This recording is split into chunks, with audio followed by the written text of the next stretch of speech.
Hello, everyone, and welcome to All Four Downs podcast presented by CMG Central. That's right, new name, new look, coming soon. And be aware because our website is going to be fantastic. But hey, let's not worry about the website. Let's worry about what happened on week 2 because I told you so.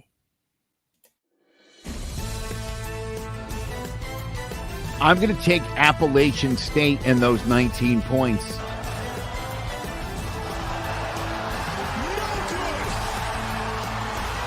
I'm taking the 52 and a half, and I'm going under. Empty look for Richardson. Oh, that is danger! Oh my! Keidron Smith cuts inside, and he's gonna pick six it in the swamp. Taking Tennessee over Pittsburgh. I'm taking the 6 points. This is easy, Tennessee. 2 plays to get 8 yards. Abanikanda whiffed on the block, and Patty goes down. I'm taking Arkansas, giving those 8. They win by 10. It's a 4-man rush. Rattler scanning the field. Floats one into the end zone. Intercepted!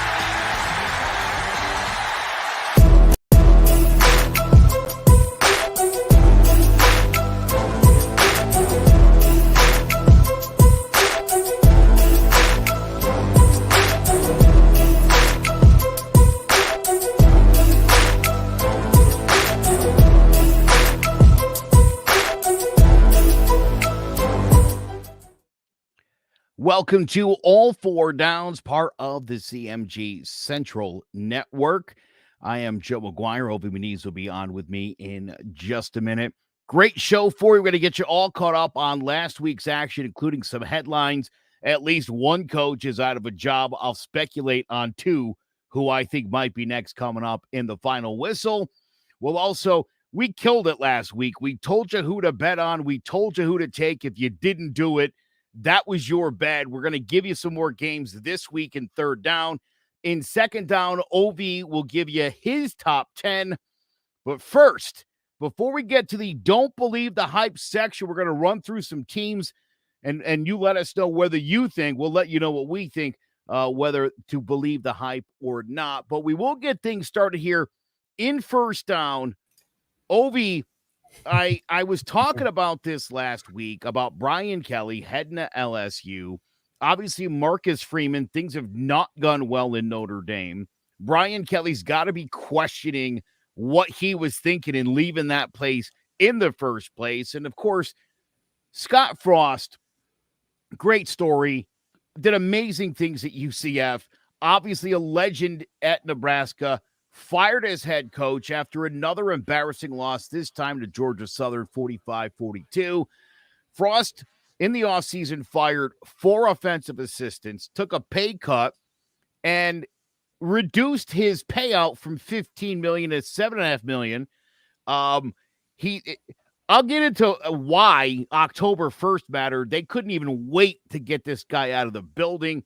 Again, a hero, a guy who led the Cornhuskers as a quarterback, led UCF to an undefeated season, claimed the national championship alongside Bama back in 2018. Big things were to happen, only to be short by inches. Again, that record, 5-21 in one-score games.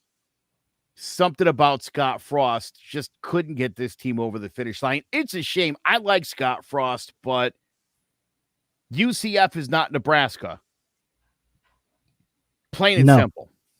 No, and something that you had mentioned last week was the grass is not greener on the other side all the time, and I think he was best to be at UCF. He had it made, had an undefeated season, and so much hype that he was the man that was supposed to change that culture in Nebraska.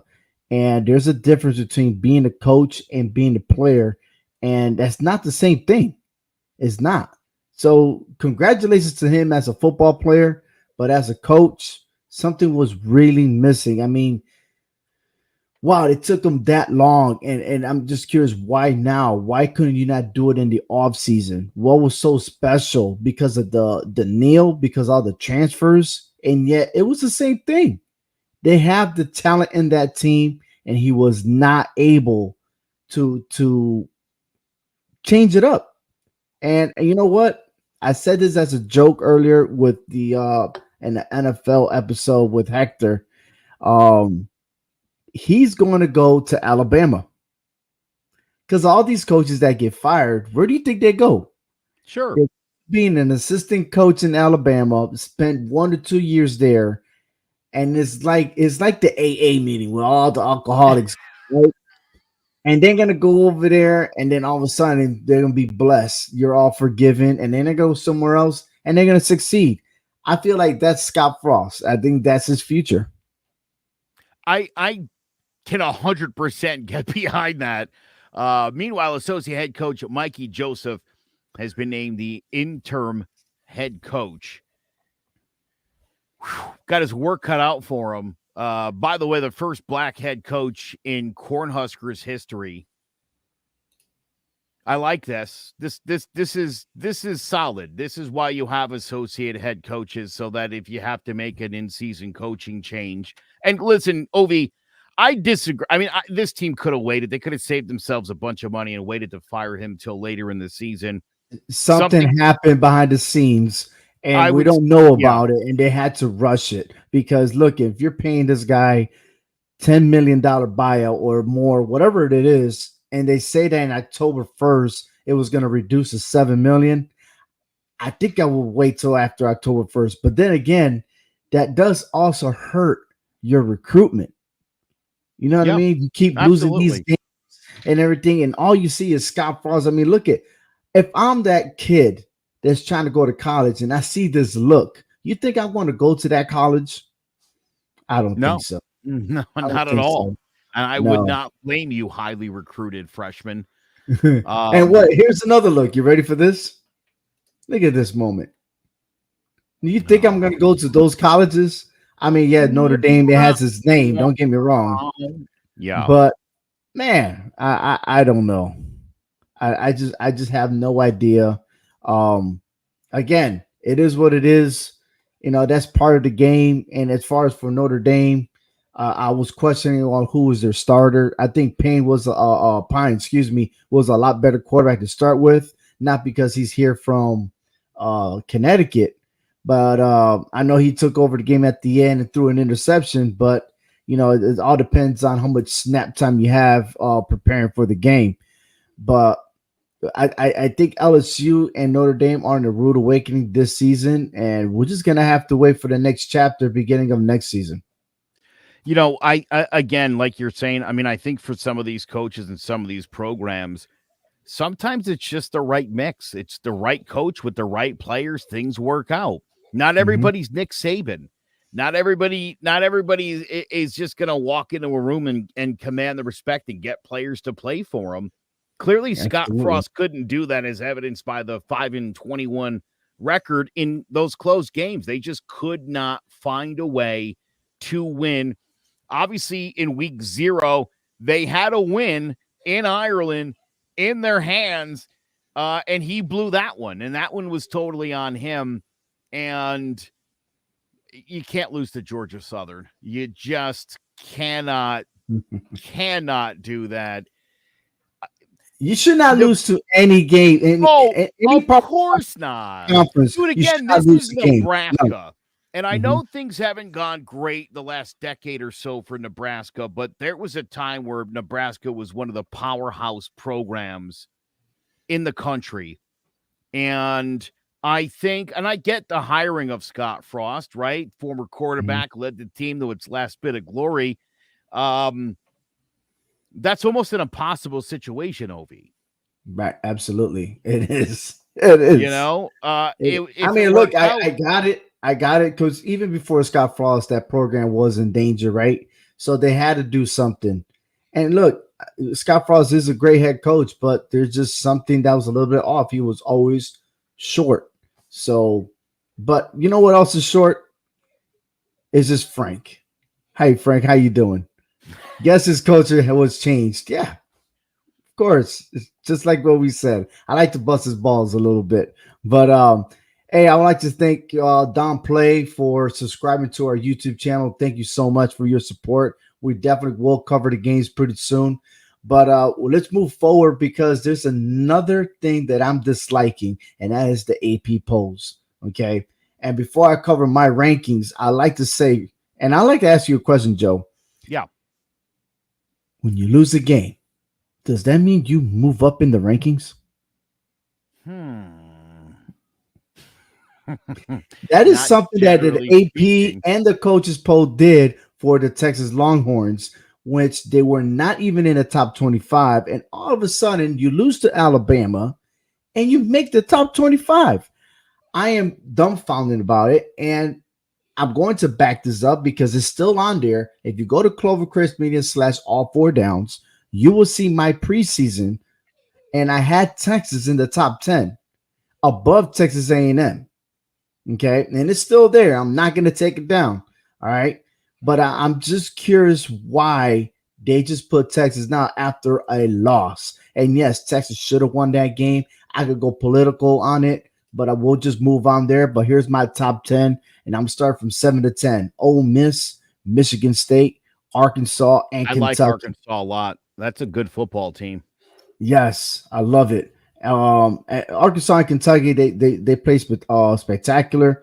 However, Ole Miss will play both these teams, but Arkansas and Kentucky will not meet this season. Okay. Michigan State got an awesome run game, but how far can they go in the Big Ten because they still got to play Ohio State and Michigan and Penn State. My 5 and 6 right now, Clemson and Oklahoma. I know, Joe, you love Oklahoma, the way they're playing their games. I kind of like Clemson on the second half of their games. If Clemson has a lot to grow, and I think they will, Oklahoma, as long as they handle that defense, which is always, and I keep saying this, the Big 12 will always have problems with defense. Oklahoma might set the standard, but watch out, Oklahoma, because Texas looks for real. I'm tell you that right now.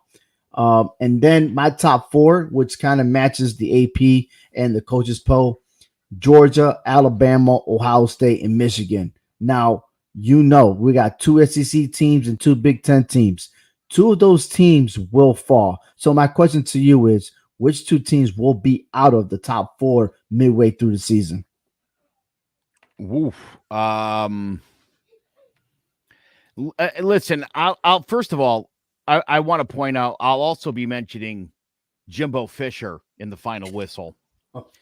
This guy is so overhyped, it's not even funny. That said, great win from Alabama.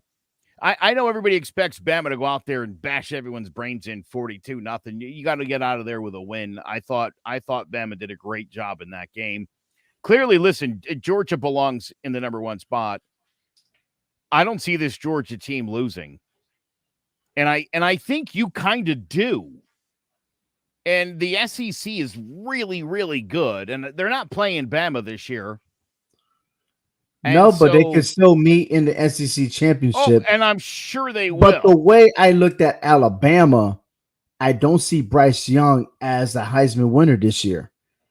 He cannot handle the pressure many times. In the middle of the game, second and third quarter, he was overthrowing his receivers. There was only one person Gibbs is the only one that saved the team. It wasn't Young. And if it wasn't for that Texas defender who kind of like dove right past him, that would not happen if you were going against an SEC football team. He would have been tackled. Alabama would have lost. We wouldn't be talking about Bryce Young. All the overhype about Tua and Mac Jones and Bryce Young last year had a lot to do with those 5-star recruits who were juniors and seniors and then drafted into the NFL. And this is the first time in a few years where it's a lot of younger, inexperienced guys. And I think it's going to take some time. But look, these are all 5-star recruits, 4 and 5 stars. These guys it's going to work out. I'm not worried about Bama, and I'm not worried about Bryce Young. Here's the thing. When Bryce Young needed to step his game up and get his team down the field, he did it.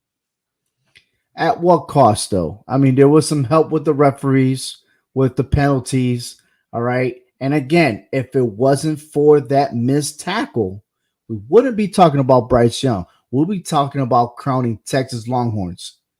That is the big difference from that one missed tackle. And now the incident to where it happened in Ensign when Bryce Young was supposedly sacked but wasn't sacked, and then it wasn't a safety. Then they didn't throw the flag for intentional grounding. We could also talk about that missed face mask tackle at the near the end zone that stopped that drive for Texas to continue. Instead, they had to settle for a field goal. So there's a lot of factors that was against the Texas Longhorns that I was so upset about.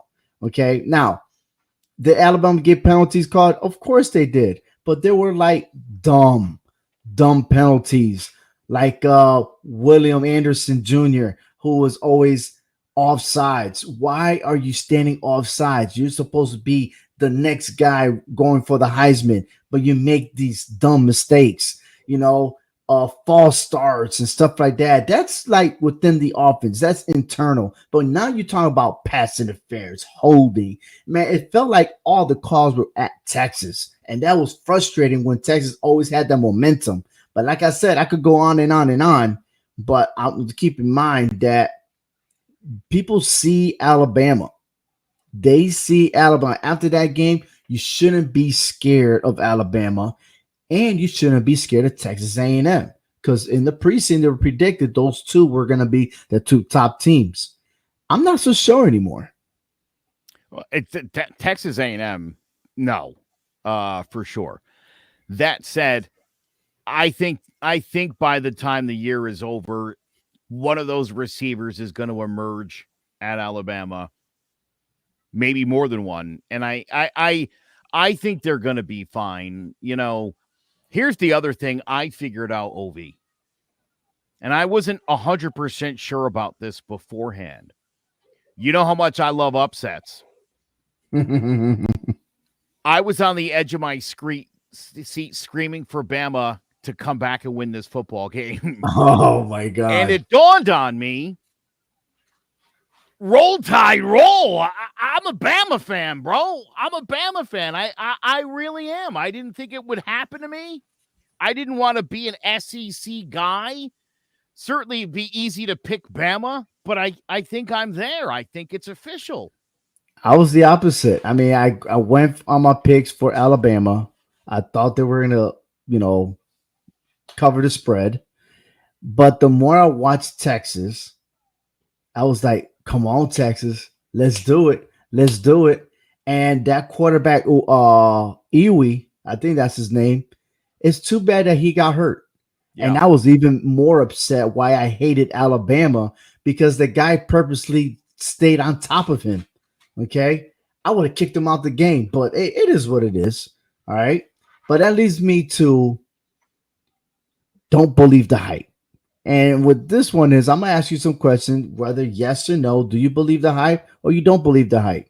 So here it is. Georgia will finish #1 in the country at the end of the season. Hype or no hype? I'm going to take the hype on that. Okay.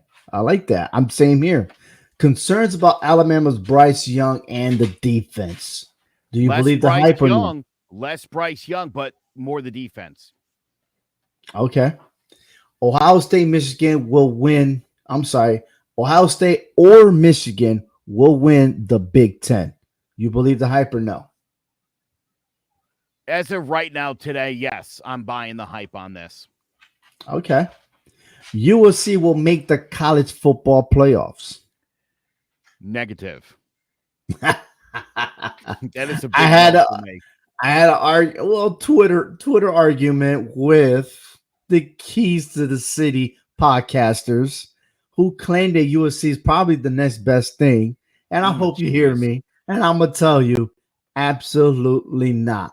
The Pac-12 schedule and the team themselves are all weak. Okay. Even though the AP and the coaches poll are trying to push the USC over there to the top 4, but I got a feeling the committee will do right and do justice, because they definitely don't belong there. Okay? USC will lose 2 or 3 games this year. Thus, the football playoffs not a possibility for them. Losing one game, either Utah or Oregon, will definitely eliminate USC. Yep. Okay. Clemson will be in the national championship. Do you believe the hype? Yes or no? Ooh, I'm going to say not buying the hype yet. All right. And lastly, Oklahoma shocks the world and places the Big 12 conference as national champions. I feel like you're setting me up for this one, aren't you? I'm going to buy the hype, dude. I'm telling you, man. I like what they got going on right now. Dylan Gabriel is the real deal. They've got themselves a good quarterback. That defense looks eons better than it has in 100 years of Oklahoma football. Will they win the national championship? I don't know about that. Are they contenders? I'm definitely buying the hype on that. I think this team, I'd like to revisit this in a few weeks because I'll tell you exactly where I'm at on this. Absolutely. We will revisit this, and this segment will continue on. So hold on to your seats because we're enjoying the ride right now. You got me to commit. Where do you stand on Oklahoma and Clemson and USC? You didn't say. Oh yeah. Well, USC, I'm not including them in the playoffs. All right, good. It's going to be either Clemson or Oklahoma. I really think that either the winner of those two will actually face Georgia in the finals. I love everything you just said. I appreciate that. And that doesn't happen a lot. Well, let me see if you love my picks coming up because I'm ready. Ready? Here we go. Florida State versus Louisville. This is a Friday game. 2.5 favorites of Florida State. Who you got? I'm gonna take Florida State in this one. Nice. I concur. I'm liking the motivation of Florida State. Right.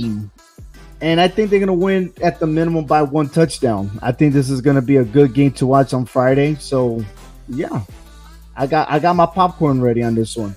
All right, let's move on to Georgia and South Carolina. 24-point spread, 52 points over and under. Who you got? I'm going to take Georgia given those 24 points. Oh, man, you're on the bandwagon now. All right, that's what's up. I got Georgia, too, with the 24 points. This team's been pounding the crap out of people, and I realize you're in conference now. You're talking about a decent South Carolina team, but I still think Georgia, to me right now, is the best overall team in college football. And I hate to admit that, especially to you. Ah, thank you very much. Yeah. I expect the backup quarterback for South Carolina to play in this game. All right. All right, moving on. We got Oklahoma versus Nebraska. New head coach for Nebraska. Oklahoma, we talked about its defense. Who you got? Oklahoma's going to rout them here. They can have the 11 points. I almost thought about giving them 66.5. Oh, man. I'm going to tell you what. This game is going to be less. It's going to be under 66.5. I'm taking the under in this game, but at the same time, what if Nebraska loses this game by 1 score? That would be that'd be hilarious. Oh boy, but I am taking under. Who you got again? Oh, I'm taking Oklahoma, and I'm giving those points up. No sweat. All right, fair enough. All right, Texas State versus Baylor. Texas State is actually from San Marcos, Texas. My son's hometown. The point is 30-point spread, 53 over under. Who you got? A pretty good Baylor team, and Texas State sounds more like it's a bunch of prisoners.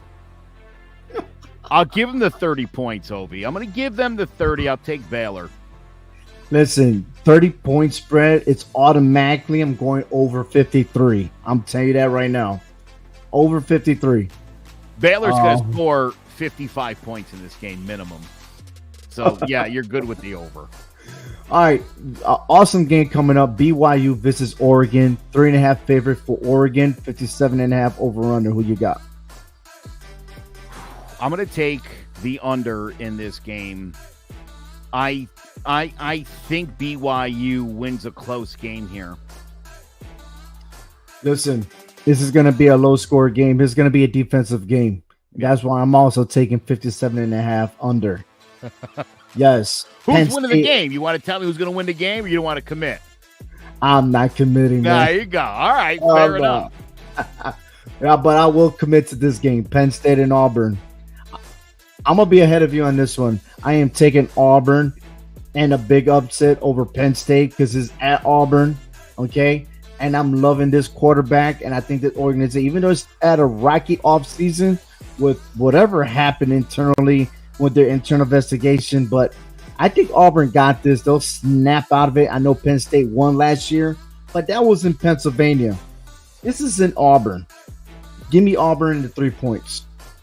It's going to be more shocking when Penn State wins the game. I'll even take the 3 points, and that way when I win it on a field goal, I'll win it comfortably by 6. Yeah, that'll feel good. You can text me. Go ahead and text me. I got you. Liberty visiting Wake Forest. That's 16.5 spread, 63.5 over under. I'm going to take Liberty in the points. I don't think Liberty's going to win the game. I think Liberty can keep this thing close. They don't typically get blown out of games. Again, I realize this step up for them to play somebody like Wake Forest, but Wake Forest isn't exactly Clemson. Yeah, I'm going to take my chances with Liberty in those points. I'm going to take my chances with Wake Forest. I know they got their starting quarterback back. And he's a difference maker, so definitely going to take Wake Forest. I'm liking these differences between you and I. Oh, yeah. Yeah. I can get down with that. Michigan State travels to Washington. 3-point spread in favor of Washington. 56.5 over under. I'm going to take the under on this. I think Michigan wins a brutal ball game. They're going to obviously pound the football. I don't think it's going to be particularly high scoring, so I'll take the under. But I think Michigan State pulls it out. I agree with you there, man. I think it's a run game, football game, and I think this is a refurbished Washington football team. And you know Michigan will run the ball, so I take under 56.5. All right. Now, this may surprise you, but UTSA is a real deal here. The Roadrunners will visit the Texas Longhorns. 12.5 spread, 61.5 over under. I'm taking Texas Longhorns. I'm taking those 12.5. Yeah, I'm going to take Texas. I'm going to take Texas. I have to. I'm tempted, but I'm not going to do it. After what I saw last Saturday, Texas better not disappoint. And the thing is, they do have a habit of playing so well that they just crack an egg in the following week, man. Yeah, not disappointment is what Texas does. They better prepare themselves next year for the SEC, I'll tell you that much. All right. Miami at Texas A&M. This is the game of the week. 5-point spread for Texas A&M, 45 over under. I'm going to take Miami. Yes. I'm going to take Miami. I'll take those 5. And yeah. I can't believe it. Aggies packing. You did not read my manual, so thank you very much. I don't see the Aggies losing 2 in a row. I got the Aggies and the points. Miami has to show me that they're legit. And if Miami beats Texas A&M for some odd reason, I will start respecting the ACC. But for now, I'm taking Texas A&M Aggies with the win. There is a lot on the line in this game. OV about to throw down some respect on the ACC. They're probably safe, though, to be honest. Yeah, of course.